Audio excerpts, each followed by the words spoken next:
Wiser with wine.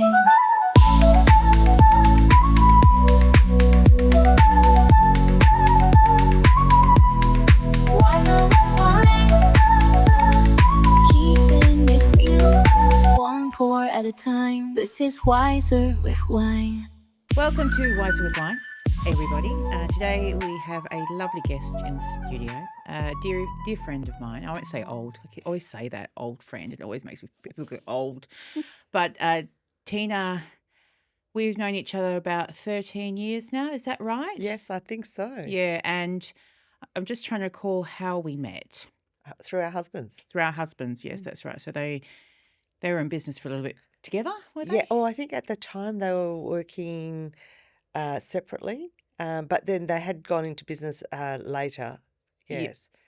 Yeah. Yes, and I came over to your house. Yes, we were meeting you for the first time. We had heard about Renee through, Jeff had told Peter. Peter had told Jeff about Renee and said, we're having them over for, I think, barbecue and a swim with the girls. And that was it. And that time when we first met, you came in and you told us you were newly engaged. Yes. Oh, so it wasn't just meeting a new girlfriend, it was meeting the wife. Yeah, yes, Or future wife. Engaged. Engaged, yeah. And I think it must have been around Christmas, New Year time. I think it was Boxing Day. Oh, yes, Boxing Day. Because I remember Boxing Day, and I'm a perfect trophy wife. I'll rock up for you and say, we're engaged. What gift did you bring? You always bring something nice. I think I brought. I brought champagne. Did Champagne, definitely. Yeah, and I cooked something as well. I think I can't remember. Yeah, I don't know what the dish was, but it would have been delicious. Yes, she's a great cook. Yeah. So it's our friendship's very special to us because we're both. Can I say you're Macedonian heritage and I'm Croatian heritage, and we have similar upbringings, similar traditions, similar family values. Yes. And I think our husbands are pretty similar as well, so we can have a good gossip about them at times as well. Absolutely. And Jeff, Tina's husband, his middle name is William, so most of us call him GW. Oh, yeah. Shout out to him. He's a lovely person and great. You're great family friends, and we cherish our times together with you. We have a lot of fun. And a lot of football talk as well, but we'll talk about that in a little while. So we're just going to travel through your life a little bit, a bit of a biography, talk about motherhood, living in Sweden. Oh, yes. Any past, accomplishments you've done in the past few years. Think about that, what you've beaten. Oh, yes. Yes, okay. Yes. So Alex is going to take the floor on the first of the questions right now great. to see how you go. And I'll, interject with funnies here and there if I Yes, can. of course. Okay. So firstly, you have 3 daughters? No, just the 2. Oh, just the 2? Yeah, just the 2. Yep, so 2 daughters. What's something that your daughters have taught you that surprised you? Oh, they have taught me that just to be yourself more so. And also how their friendships are very inclusive, but also their inclusive way of their friendships, and they've got so many different friends from different backgrounds, but they're all just really lovely people. I think also they have taught me about body image. Probably because that was something very different to when I grew up anyway, to what they've experienced, and also social media. They've, with Facebook and all those different apps and Snapchats, and so they've taught me a lot about that. Yeah. Oh, that's good. How do you balance family life with personal time or hobbies? Oh well, a lot easier now because our daughters are 25 and soon to be 23, the younger one. So we all have one of the things we do at the beginning of the week is, right, who's home for dinner this week? Oh, yes, the scheduling. Yeah, the scheduling. And so not so much pickups or anything, Yeah. but more so, Do I have to cook and how many times? yeah, exactly. And who else is cooking as well? Oh, yeah. Yeah, so Or if they have any friends over or partners they're bringing. Or, exactly, because there's always it's an open door policy, and it was one of those things that the girls would say to me, "Oh, can we have such and such over or whatever?" And I said, "Yeah, no problem." And growing up, and then as I got older and became a parent myself, mum and dad would say, always get the friends to come to your house, because then you can see who those friends are that your Yes. kids are socialising with. Yeah. And you can And keep an eye on your own kids. yeah, exactly, exactly right. Yeah. So what's a tradition you started with your family that you hope lasts for generations? Oh, okay. So birthdays is very special because Okay. it's our day. So you wake up, the house is decorated with happy birthday balloons all over the place. Usually it's, 23 balloons or 25 balloons. Significant ones, you get the helium ones and all that type of stuff. Dinner is to your choice, be it a restaurant, breakfast, lunch or dinner, depending on what else is happening. Like the upcoming one on the 31st of August, our younger daughter's met a young boy, and she's in that love bubble at the moment. So, and he's got plans for her day, which is a Sunday. Yeah. So we're having breakfast on the Saturday Yeah. with the young boy. Yeah. He's lovely, and so so traditions get tweaked, of course, but that's probably our biggest one because that is your own day as Yes. such. Yeah. I think that's really precious, just passing that on. Yeah. Because we don't really celebrate, I don't really celebrate birthdays. Yeah. But I think it's nice that you guys do that and you have that tradition amongst yourselves, and it's nice to have that. Why don't you celebrate birthdays? I'm a bit like, I feel like, no offense. No, you're fine. But I feel like everyone has one. Everyone has a birthday.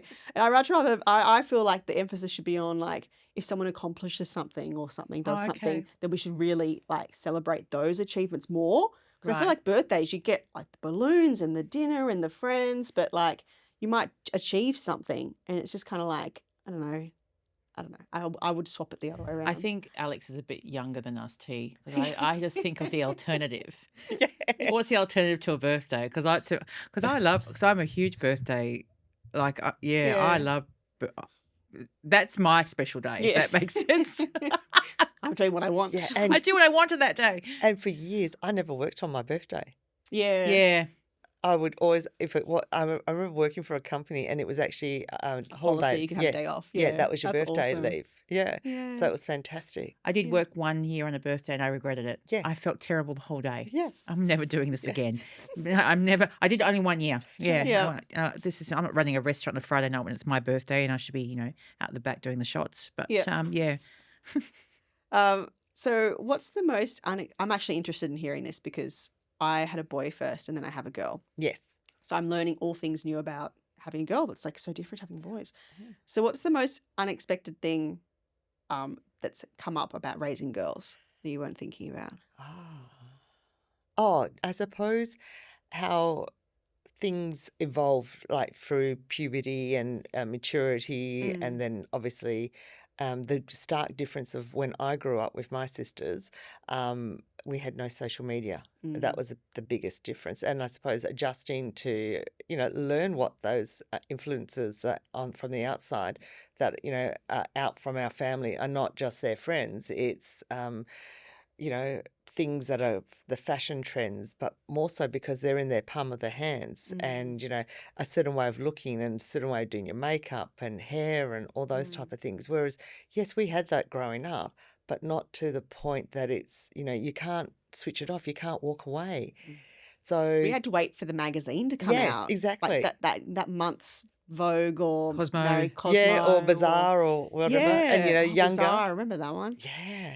And I remember, hearing you guys talk about Dolly magazines. Yeah. And like, yes, absolutely, all those type of stuff. And also, we're very open in discussions about human anatomy. So, growing up, the girls were the scientific names for all their private bits. Here I'm saying private bits, so the vagina, and like their boy cousins have penises. So all that type of stuff was, so there was no stigma attached and no, little bit of giggles or anything like that. No, that's just the way we're built, and they're different but the same, and you show them respect and love and friendship as you do for everyone else. Yeah. So throughout your, which I think is great, Tina's done a lot of travelling like us, which is wonderful. And you spent some time in Sweden. Yes, prata svenska. How long? 3 years, 3 or years. just over 3 years. So how old were the girls So when they? Georgia and Phoebe, because we flew in, we left in June, and so and they're both August babies. So they turned 5 and 3 within weeks of us arriving. Perfect Yeah. age. Yes. Yeah. So we went, instead of going down the international schools way of doing things, we actually moved and lived in the town where my husband's company was situated. Yeah. So we've come from, Perth, which is much bigger than Sweden, instead of being in Stockholm, we went to a town of 10,000 people. Oh wow. And so the girls went to the local primary school. Yep.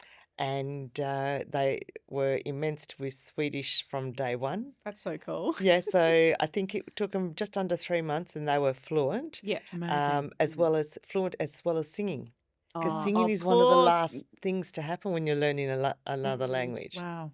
I would have thought one of the first, because they would sing songs as kids at school. Like I remember singing the French, like like you learn that way. Like that's so cute. I bet you they would have then been teaching you Swedish. Well, it was funny because they'd come, have friends come over from school, and I was the novelty because I only spoke English, and I cut apples differently, from all the other mums because that was the thing. But it just made me laugh, and But the thing was, and it doesn't matter where you are. As soon as the first time your child gets invited to a birthday party from a schoolmate, you know that they've got friends. They've settled in.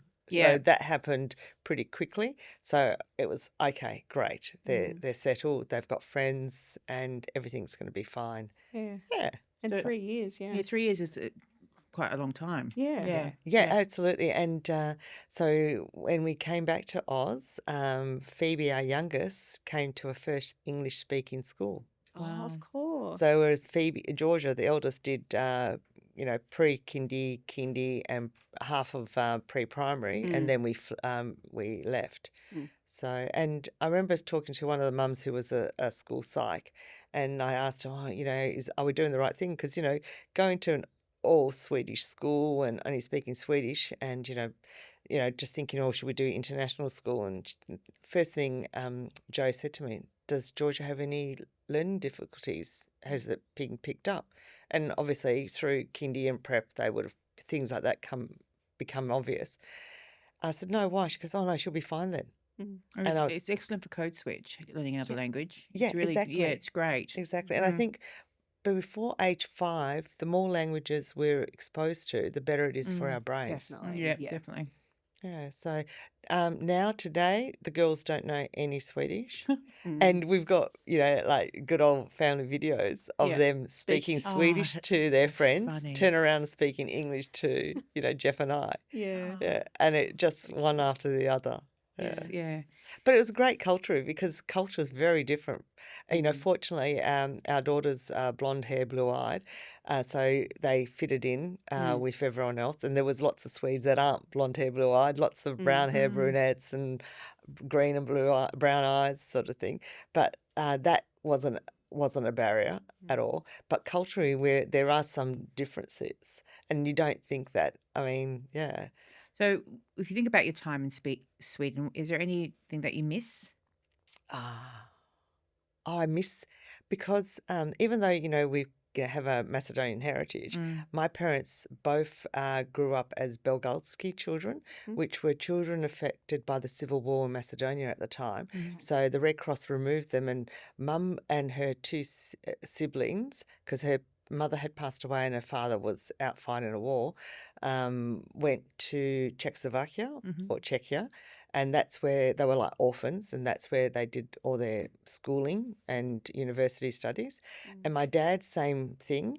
He was at the train station, and his mum and older brother and sister were put on the Polish train. Him and his younger sister went to the Romanian train. And so it wasn't until they came to Australia as grown adults and that they, met their parents for the first time.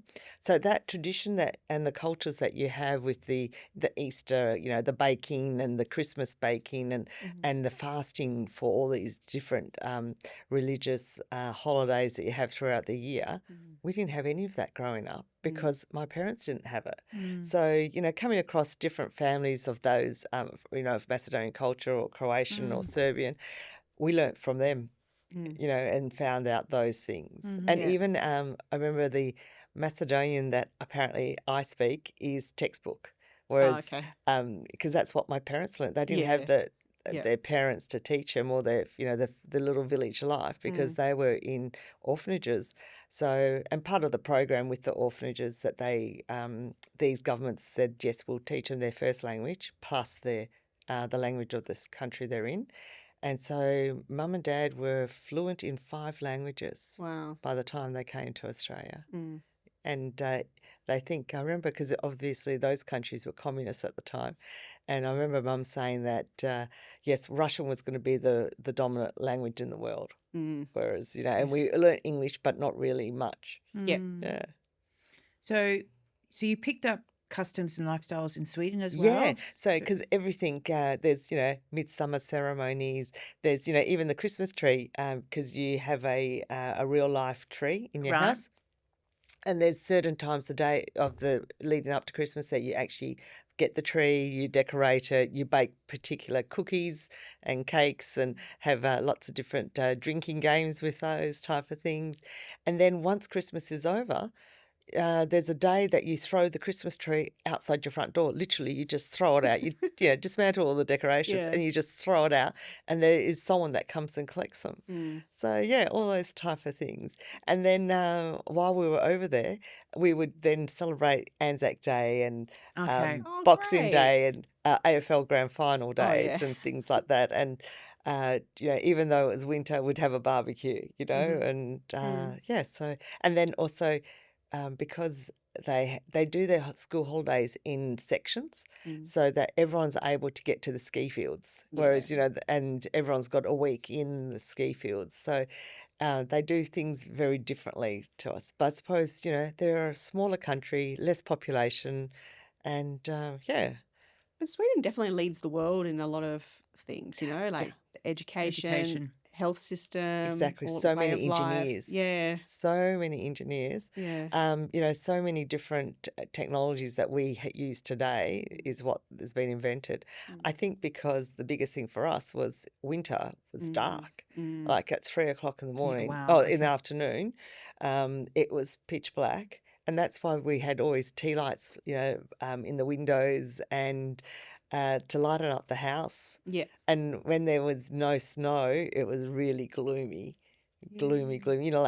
Yesterday was pretty overcast. Yes. Yeah. That was like that, but it was like that for at the peak of the day, and then at 3 o'clock, Pitch darkness. black. So that was a little bit to get used to, but I think because they're in the dark for so long, they have to think of doing other things, Yeah. and that's how these amazing inventors have come Yeah. from that country. Yeah. And so living in Sweden, did it shape your perspective on parenting or relationships? Did it change anything for you? Well, the biggest thing was that it was just us. We didn't have any extended family. Okay. So Jeff and I had to rely on each other more so. So for me, it was pretty much the same as what it was here, but because Jeff would always travel with work. So he was FIFO before it was termed FIFO.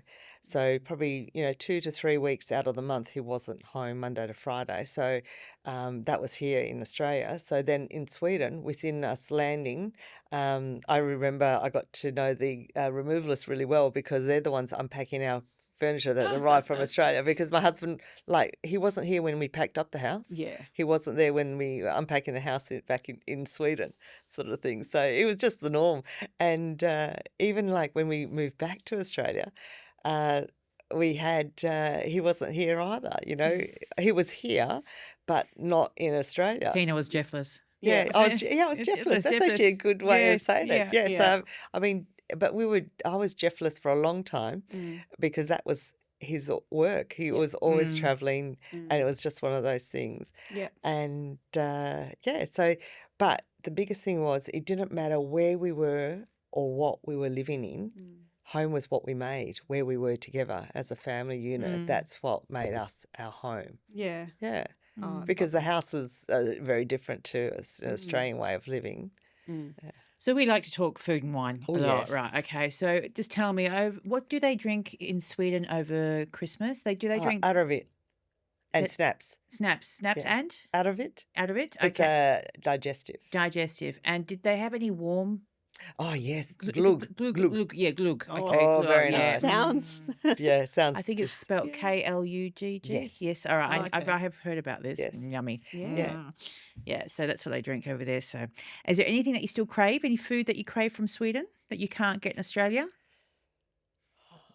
semla buns, which is basically at Easter time.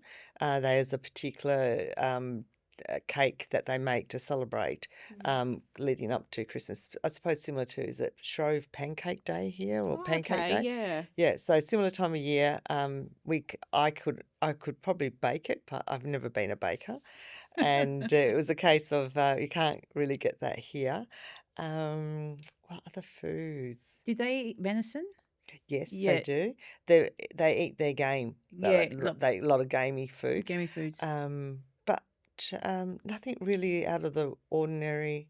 Oh, their food seemed to taste better, as in like strawberries, because strawberries and raspberries were abundant around where we live because we were on the edge of a forest. Yeah. Oh, And beautiful. then people would go find where their blueberry stash were, their raspberry stash, and wild strawberries, and also mushrooms. Oh, yeah. Because Okay. there was a particular mushroom that they have there. You can buy it here, but my husband's not a fan of mushrooms, so no Yeah. point cooking them. So anyway, so those type of foods, because when it was raspberries, because raspberries I didn't realise, because I don't grow them here, are quite reedy and really tall. So you're in these bushes and they're towering over you, and of course the girls and I are in there, and you can't see 2 feet in front of you, Mhm. but people can hear me talking to the girls, so they're like, our neighbours know that that's where Georgia, Phoebe, and I were, because Yeah. we were rummaging for our raspberries, and so then a bit of banter would turn up. Oh, you found the spot? Da da da. I said, yeah, I followed you here, and they're like, oh, we'll have to backtrack a few times to lose you next time. And Oh, that's yeah, a lot sweet. of fun. Oh, you Yeah. So- definitely aren't rummaging for raspberries out here. No. Oh, and I was going to say, don't eat any mushrooms. No, I know, Because you I know. might get killed by somebody. Yeah, I Yeah, know. exactly. I know. They sentenced her I know, for Uh, life. for life. Yeah. Yeah. The mushroom killer. Mm. So that's a podcast waiting to happen. Yes, I can't wait to talk about mushrooms. Yeah, What yeah. happened Yeah. with that one? Oh, God. So you've had so many different influences from different cultures in your life. How have you already seem to have such a blended approach in your day-to-day life with all those cultures. Is there anything that really sticks out on how you've blended them all in?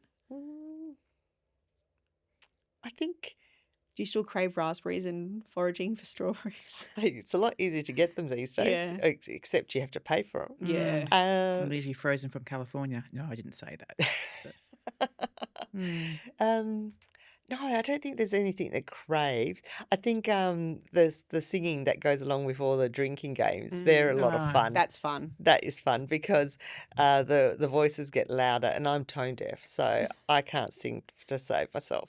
So I just mouth the words, but not voice anything. Yeah. So yeah, but I loved. It was really fun to partake in the drinking games. Yeah.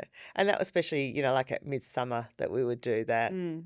yeah, say drinking, you say game. I am in. Yeah. I am in. Yeah.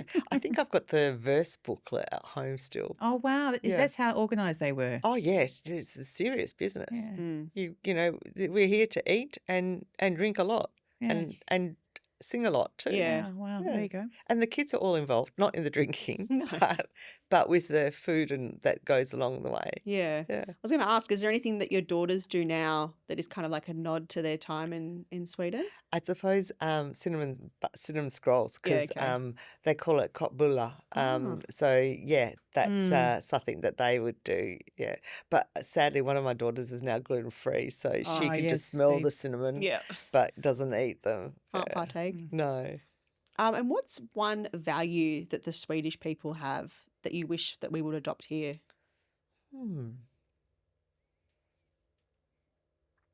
Oh, there's no bad weather, just bad clothes. Oh, that's a very smart Oh, proverb. I Yes, like that. that is one thing because, if you waited for good weather, you'd be going stark mad because you Mm. wouldn't be able to leave the house. Mm. So you got the right boots that you'd wear at sub 35. I think one day was probably the worst that we got, because everyone's got thermometers outside their windows in the kitchen. So you could see what the temperature was because, you have to put the rubbish in the bin Yeah. and that's outside. Mm. So it was like, okay, sub 20, I could probably just wear my flip-flops and not put my boots on and jacket Yeah. and hopefully the door won't slam shut and, Yes. lock me out sort of thing. So, yeah, but no, I remember Jeff was doing some shift work because he worked for a steel mill and part of the program he was involved in was that they would work out the what they actually do from start to finish because he was very much the finish end of selling the product across Europe. But so he was shift work and the girls were, he was sleeping. So the girls and I went out and there was snow from here to everywhere sort of thing. And we lived on the edge of a forest. Yep. I packed up little flasks of hot chocolate Oh. and some goodies, which is lollies. And then we went out to the forest and, probably walked in one direction for 20 minutes, sat down for another 20 minutes. And the girls were, back then, this is 2006, they learnt that when they would go out in the forest part of the school day and they'd go to one particular spot throughout the year and watch it change. So we'd sit there and I'd ask the girls, tell me, what are the plants here? What can you Oh, see? that's lovely. And they would be educating me in what the nature play that they had learnt through school. And then we'd have our hot chocolate and then we'd walk back home and then we'd go, okay, let's, Dad looks like he's still asleep. Let's walk down to the shops. So we'd walk there and then sit inside there for a bit and see others, etc. Yeah. Because in that extreme climate, there's just so much more connection to what the climate is. Here we kind of just wear the same thing all day, every day, all year. Yeah. And we still say for beanies, they're called musa. So everyone says, like in our household, you got your musa on? Yeah. And especially me now with virtually, my hairstyle, I wear a lot of beanies because I get really cold. Yeah. And so we'll move into, we like to talk about family life and marriage and stuff like that. Yeah. So we'll hashtag DW here. And something that you've learnt through marriage. What have you learnt from marriage in general? Being patient. Mm-hmm. I don't have to say thank you for when others when my husband does things that he should just do because I just do. So I don't say thank you anymore to him. Yeah. Things like, taking out the rubbish or unloading the dishwasher or hanging up the clothes. No reason for him to say thank you to me. Okay. And I say no thank you. I don't say thank you to him for doing it either. All right. Okay. If you could give yourself one piece of advice before getting married, what would it be? Oh, I don't know. How old were you when you got married? I was... What decade? Yeah, last century. The end of the last century. 97 we got married in, so we 28 years this year married. I was 26 and I had just moved back from living in Melbourne for a couple of years with the work I was doing at the time, and I met my husband through some friends, and he'd been living in Perth for I think 2 years. So I met a Melbourne boy back in Perth. So trust your instincts. Oh, okay. Yeah. Yep. That'd Okay. probably be the best one. Yep. Right. And what's a moment in your life that you felt is a turning point? Having children. Having kids? Yeah. Yeah. Falling pregnant and having children. Yeah. Because we didn't expect it to happen as the way it did. Yeah. Okay. Yeah, it always right. does, doesn't it? Mm. I think we've There's all never said a that. right. There's never a right time to be pregnant. It just happens. No, you can't plan it. No. No. Well, Like, yeah. I think, yeah. Anyway. So this next part, my question here is, what was the moment you first knew something wasn't right? Oh, yeah. So, actually, we had just had our good friend's daughter and her best mate who'd been travelling the world on their gap year from Sweden. Yeah. We had just said goodbye to them at the airport. They'd been with us for probably 6 weeks of their trip. They used our home as their base. And we had just said goodbye to them at the airport, came home, everyone's exhausted. We had dinner, so out. Everyone's exhausted. It was a sort of like a warm summer's evening, and Jeff's asleep on the couch, and I've been having these niggling feelings of like my bra not fitting properly, and I think that's odd. I just had bought new ones, been fitted properly. So anyway, I went, oh, I'll just check myself. So I did.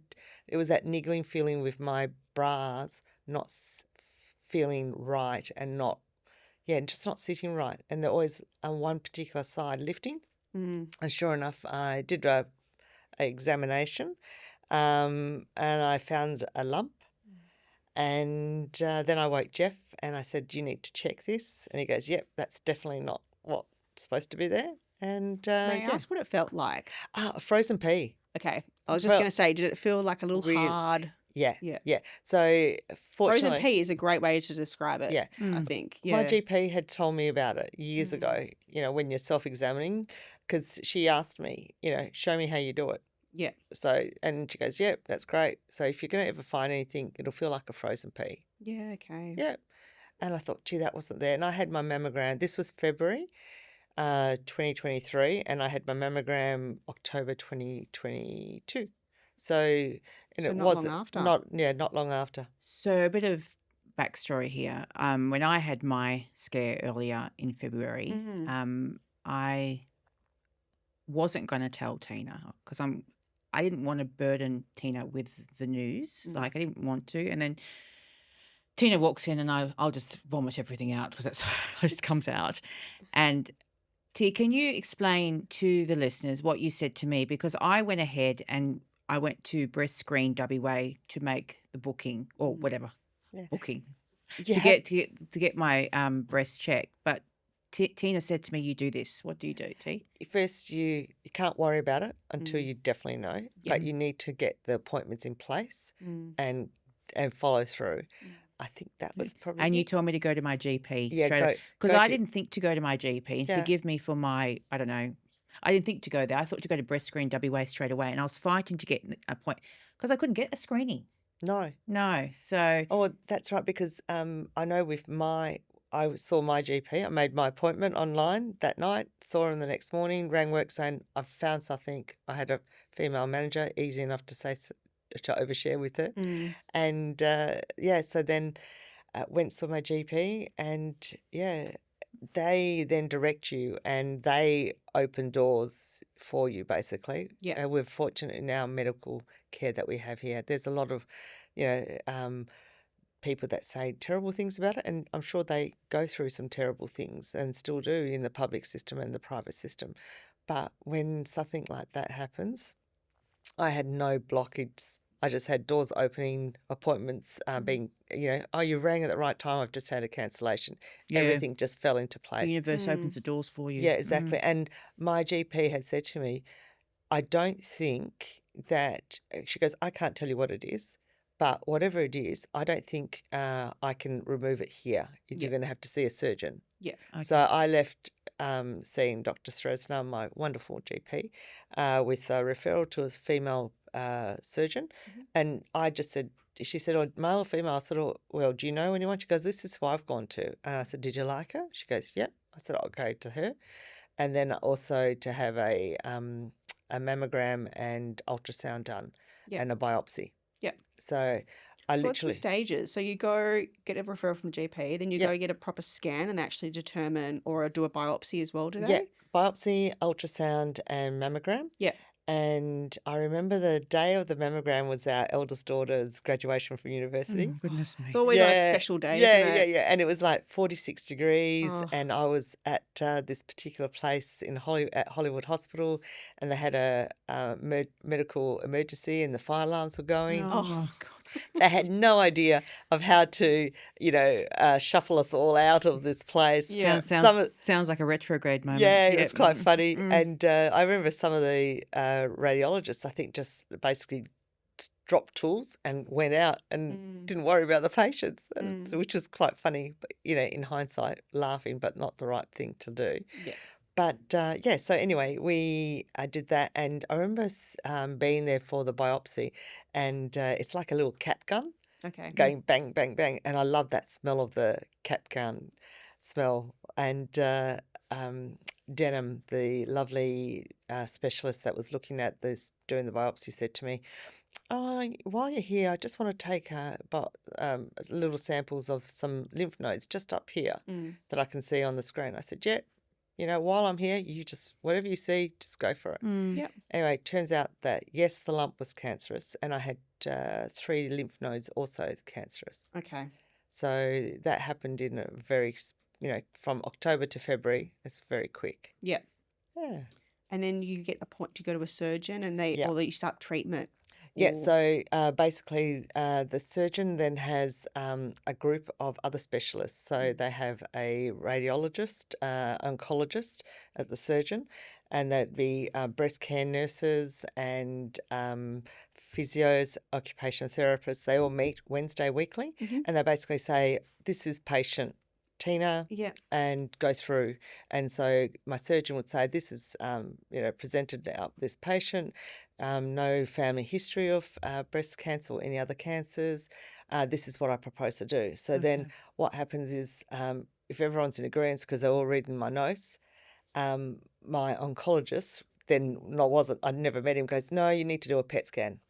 So before you go to surgery, because, the cancer that was found was localized in my breast and my lymph nodes, but we had to rule out whether it was anywhere else in my body." Yep. So, and it was actually quite ironic because I'm doing this PET scan, and the guy who's putting my cannula in, and I'm getting some fluids pumped into me to get this so they can look through my body through this screening, tells me that he's recovering from breast cancer.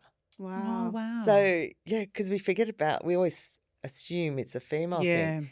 But he himself had been going through treatment, goes, "You're in the best possible place. Everything's going to be fine. Don't worry," etc. Yep. And it's actually reassuring coming from a male, Yeah. because, it's always females that we talk about, Yeah. talk to. Yeah. So anyway, thankfully, they have a term, you don't want to light up as a Christmas tree on your PET scan. And Fair I enough. didn't.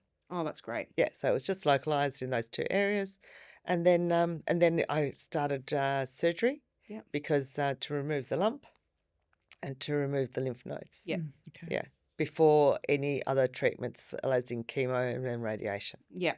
Yeah. So they wait for the results to come back. Yes. And then they So- test all the areas around there, Yeah, don't they? to so make sure. what it's called is total clearance. Okay. So I had to have 3 surgeries until I got total clearance. Wow. Yeah, so basically, as you were saying, Alex, on the edge of the sample they take, if they Yeah. find a speck of cancer, this is stuff that is smaller than a pin head. If they find it on the edge, they haven't got total clearance. Yeah. So I had to go through 3 surgeries. The first surgery got the lump out and the 2 lymph nodes. Yep. And for good measure, they removed the rest of my lymph nodes on my right side. Yeah. And then, but not total clearance on my lump. So I think it was about a month I waited, and then I had another surgery for clearance. Didn't get total clearance again, Yeah. and then third one got total clearance, and then I started chemo. Yeah. And is the chemo? Can I keep asking these? Yeah, kind of of course. course. I'm not aware of the process. No, I'm none sure of a us lot are. of people want to hear it too, Yeah. because they have friends and family that go through it, but then they just think, oh, they're getting treatment. Like, you don't really understand how much is actually involved in Yeah. all of it. Yeah. So then is there a discussion after surgery as to the kind of chemo you need, the length of it, or if there's any other options to pursue at that time? So basically, I then, after meeting obviously I'd met my surgeon. From then I met, after post-surgery, I met my oncologist, Yeah. and he was just amazing. I think he is definitely on the spectrum, but so everything was black and white. You kind of want them to be, don't Yeah, you? absolutely, because he would drop the clangers and he would just say, if you don't do it, you get bone cancer and you die. Yeah. Yeah. And that's what I needed to hear. Yeah. If you don't do it, that's it. I can treat you and you'll probably be cured, but this is the alternative. Yep. But no, it was great. He was absolutely fantastic. And so he explained what I was going to go through. The first 4 sessions are a different chemical makeup, and then the next 8 were another chemical makeup. Yeah. He said to me straight out, or to us, because my husband came with me, really important to have someone with you because they're the ones listening and taking down notes. Yeah. And it's going in one ear and out the other. And, because you feel like it's an out of life experience, really. And what happened was he would say, chemo hasn't changed in the last, 50 years, but how we treat your side effects has. Yeah. So I don't know if Renee remembered, but I used to go around with this little backpack, and in the backpack I had my anti-nausea, Yes. my gastro stop, and my reflux tablets, and some steroids and painkillers. Yep. I think I used my reflux ones. I didn't really suffer from any vomiting episodes. Week 2, my oncologist said to me, next time I see you, you'll lose your hair. Gone, which was fine. And so then I became aware of hats and beanies, or musses, as we like to say. And so then... but all the way through it, the back of your mind is like, how do you know that it's gone? How do you know it's gone, And I suppose because I knew, one, the PET scan showed where it was isolated, the cancer, and then I had got total clearance, you have to put your faith in the medical profession in that's it. Yep. And so I finished my chemo. Sadly, I got COVID for the first time, in 2023. I think it was at 2020 we had COVID. So 3 years later, I got COVID. So that delayed my starting off radiation. Seeing my other specialist, she is amazing. And so I had my radiation therapy, went for 6 weeks. And it was literally, it took more time setting up than the actual program. And with the actual radiation, in the past they used to tattoo where I was just going to say, they do a dot, don't they? Yeah, but not now. So what happens, because you go for a fitting for your pillow, and that gets you, so every time I went in, I'd be lying down lovely. and in a exact same position every day for 6 weeks it was, Monday to Friday. And at the end, or about 3 weeks in, I had like the dots, which was the radiation going straight into the area, which was amazing, and up my neck. But they faded. Yes. It was sunburned, basically. Yeah, okay. But radiation, sunburned. Yeah. So you go through that horrible process. Yeah. And then you get the all clear at some point. Yeah, got the all clear. I got the all clear once I had the 3rd surgery. Yes. And then, as Dr. Zitsiadis would say to me, this radiation is just insurance. Yeah, great. Yeah. And they treat the area that the cancer was in. Yes, exactly. Do they check other areas as well? I would always ask, yeah, can I have another PET scan? Because, you're thinking, is it gone elsewhere? No, because all the radiation I've had, all the x-rays, it's not safe. Yeah. So just, unless there's a symptom, we won't do it. Yeah. So before every chemo I had, 3 days before, I'd have to have blood tests done.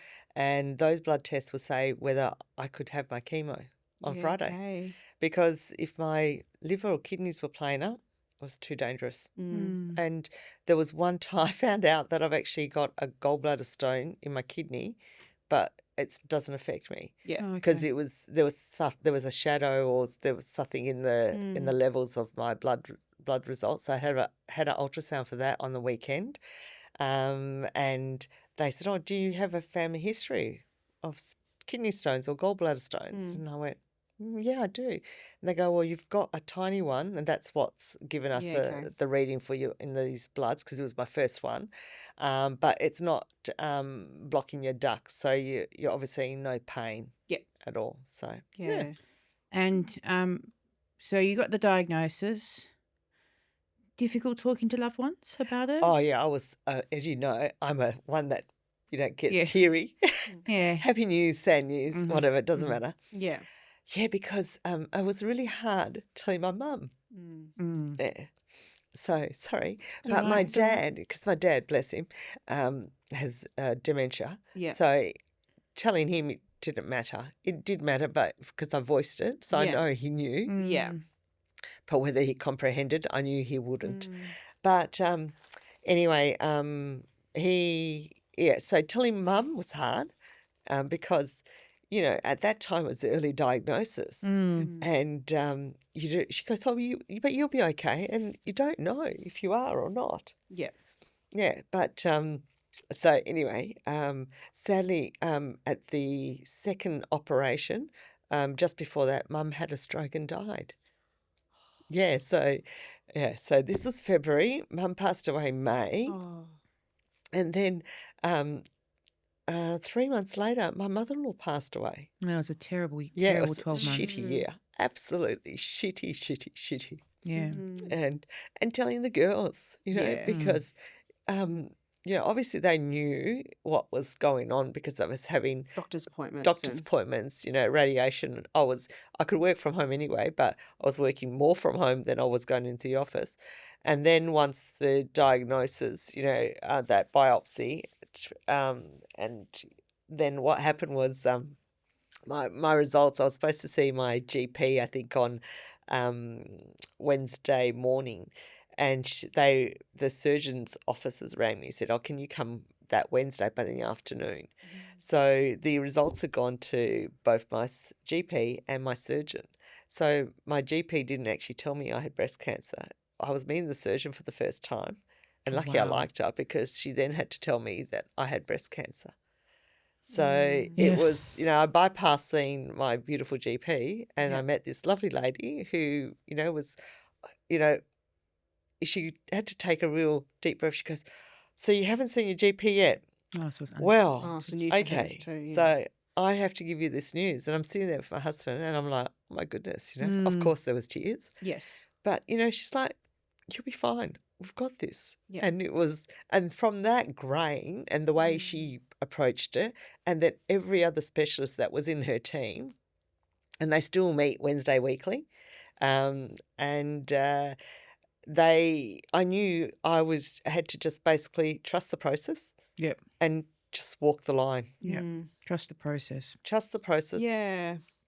And it's unfortunate that it is quite common now. Yes. Like, that it is a common thing. Like you said, that they have so many patients, they meet on the same day and they go through the whole list of patients. Yeah. They've nutted out this method that they've got for treating everyone. Yes, exactly. Yeah. Yeah, and they do that with people with heart conditions and Mm. all different cancers and different ailments Yeah. that Mm. people have, So Yeah. it's the multiple disciplinary team. Okay. Yeah. Yeah. So We're so lucky to have. and so it was actually really nice. There's always an upside because the professionals I met throughout the process Mm. knew me. Yeah. I wasn't Mm. explaining my surgery. They knew me that I was, age 53, no family history, Mm. 2 daughters and a husband. Yep. And they knew what what surgery I had, Yes. what was my upcoming chemo mix Mm. that I was having, Mm. and then I was going to go and have radiation. They knew all those processes, and along the way, they met me. Some would be coming to see me, like the breast cancer nurses would come and see me at the Ivy Suite where I had my chemo, and they'd be, "Oh, we've been trying to track you down, and this, that, and the other. How's everything going?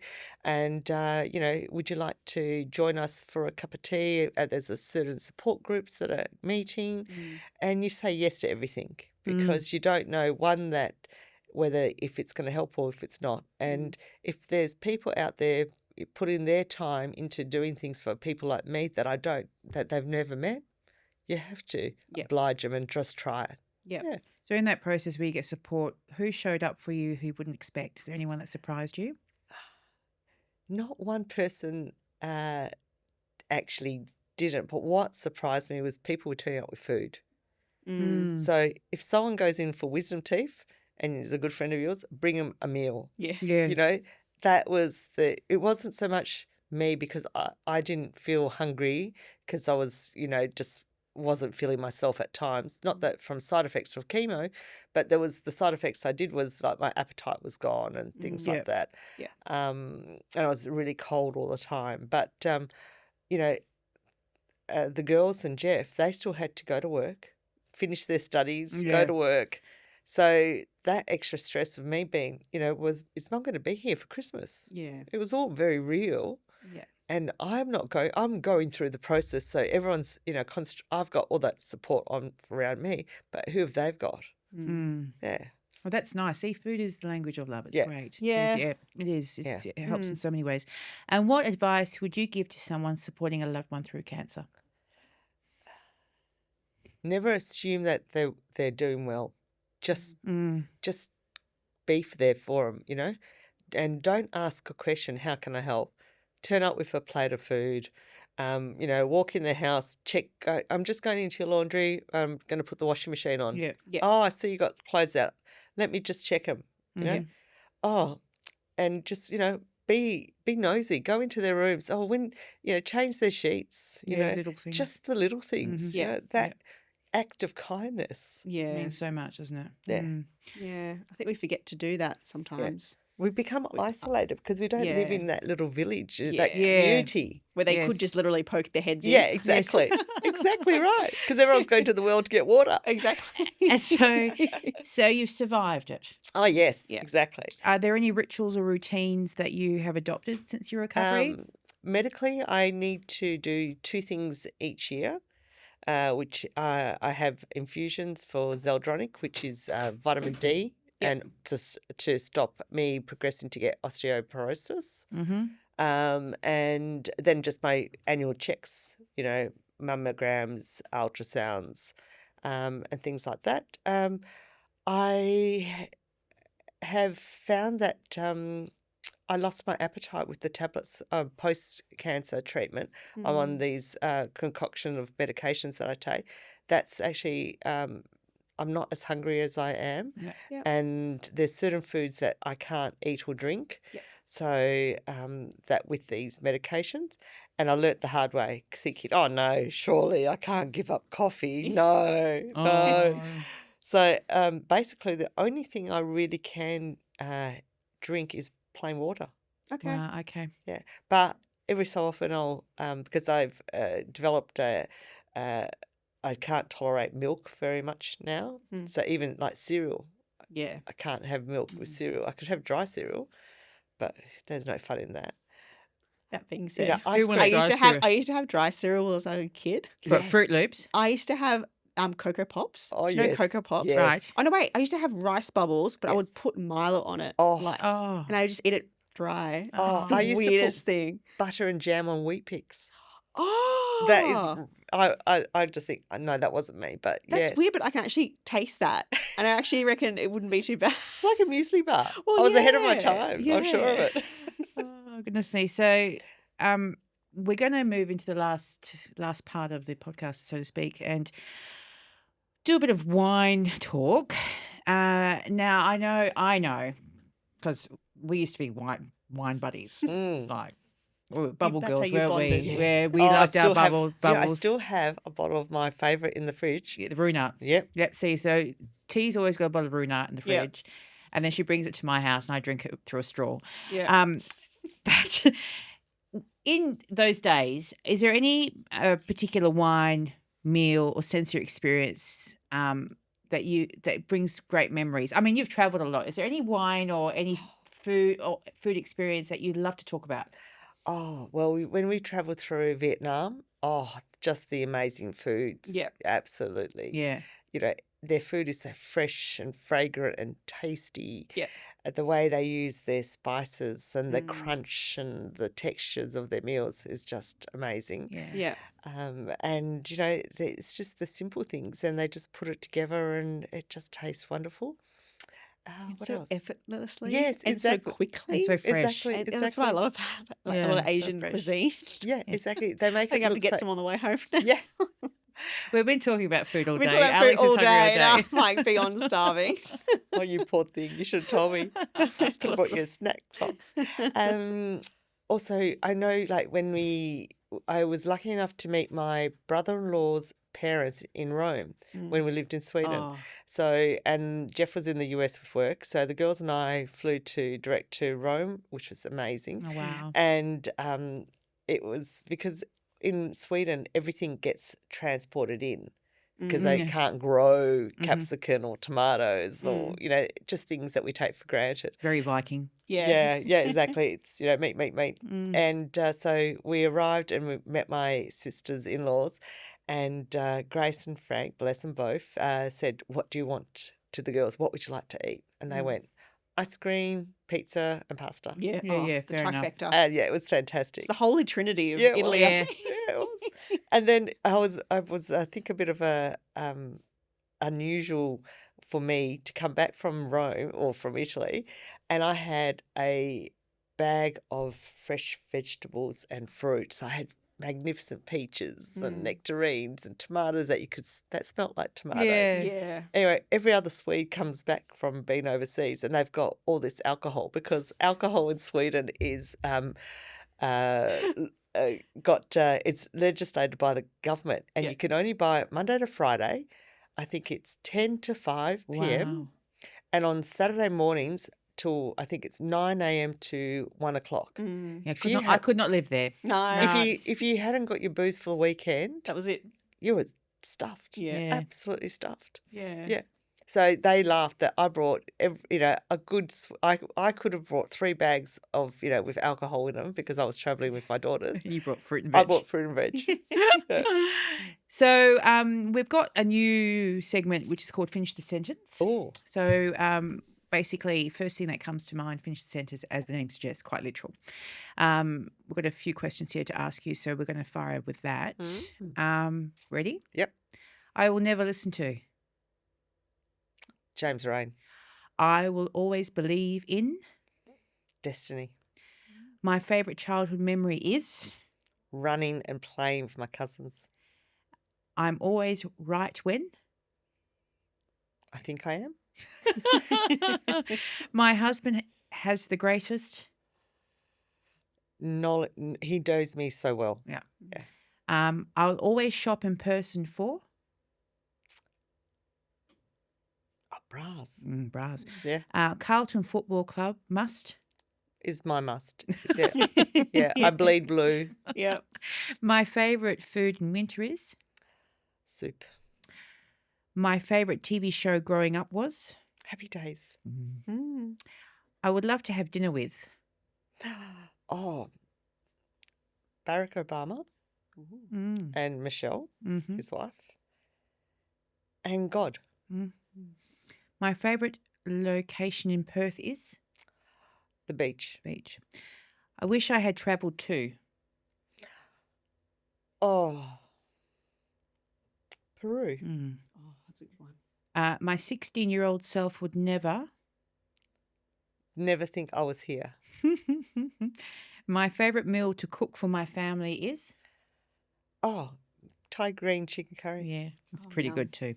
So, ladies Definitely and getting Thai gents, food now. anyway, ladies and gents, It's a job now, it's a job, it's a so- job. I'd like to thank you, Tina, for coming today. That was very heartfelt. I hope listeners learn from your journey. I think it's really important that people understand that it may feel like you're treading water, but there is a light at the end of the Oh, tunnel. absolutely. Of most of the time, if I can say, and I'm glad that you are here. I am very glad that we continue our friendship and many more years to come.